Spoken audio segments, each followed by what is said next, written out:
ভালোবাসা যদি এতটাই সহজ হতো তাহলে আজ মানুষ একা থাকতো না।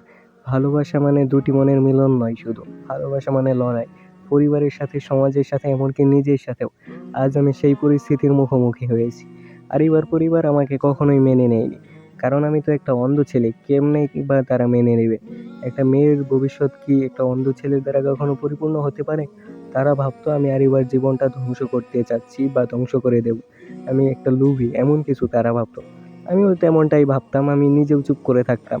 কারণ আমি নিজেই ভাবতাম, আমি একটা অন্ধ ছেলে হয়ে কি আদৌ আরিবার জীবনটা সুন্দর করে সাজিয়ে দিতে পারবো?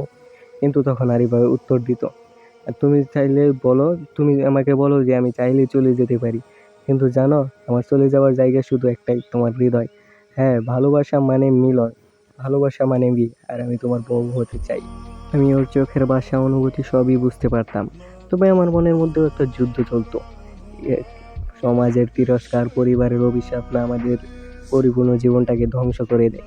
আমি চাইতাম, মাঝে মধ্যে এটাই ভাবতাম যে ত্যাগটাই না হয় সর্বশ্রেষ্ঠ একটা সিদ্ধান্ত হবে। তাই আমি চুপ করে থাকতাম।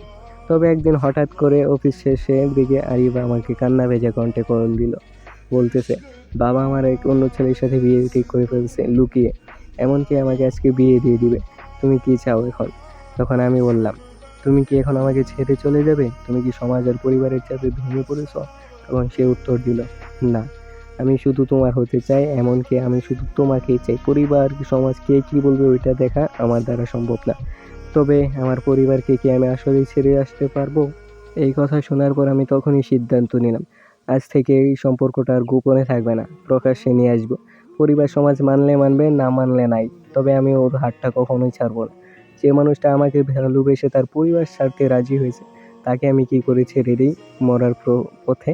তো সবকিছু ভাবার পর আমি বললাম, ভালোবাসা মানে যুদ্ধ, লড়াই সবকিছুই।